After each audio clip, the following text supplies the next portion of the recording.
Hello, আসসালামু আলাইকুম। আপনারা সবাই কেমন আছেন? হ্যাঁ, আশা করি সবাই ভালো আছেন। আমিও আপনার দেওয়া দোয়া আর ভালোবাসায় অনেকটাই ভালো আছি।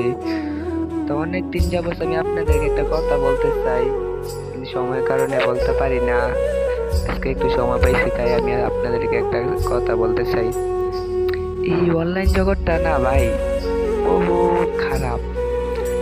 এক মাসের ভিতরে আমি বুঝে গেছি অনলাইন জগৎটা কেমন। যাই হোক, হ্যাঁ, আমি অনলাইন ছাইড়া দিতেছি। আর কখনো যদি আমি আপনাদেরকে কোনো কষ্ট দেওয়া থাকি, আশা করি মাফ করে দিবা।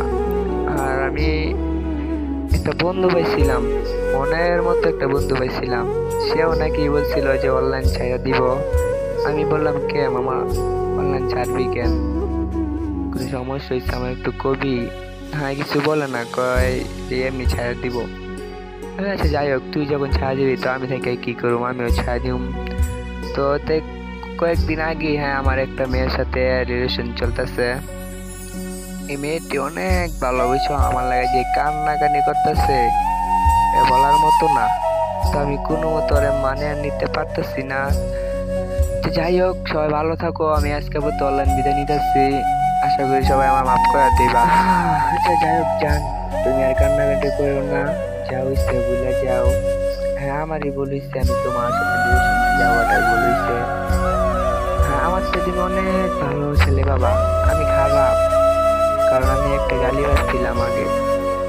এই কিছুদিন আগে আমি একটু ভালো হয়েছিলাম, কিন্তু আমি পারতাছি না, আমি আর লোড লইতে পারতাছি না। তো ভালো থাকবেন।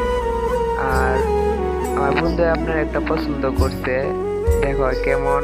আর ভালো লাগলে আর 5 মিনিটের মধ্যে তোমরা সময় কাটাতে পারো। আমি আর তোমাদের কিছু বলবো না।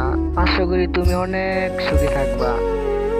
তো আমি একটু কষ্ট হবো, তাতে কোনো সমস্যা নাই। হ্যাঁ, আমার বন্ধু, আমার তুই ওরে ভালো মতো রাখিস, আর কইস নিয়ে যত্ন নিতে। হ্যাঁ, আমি এখন বিদায় নিতেছি।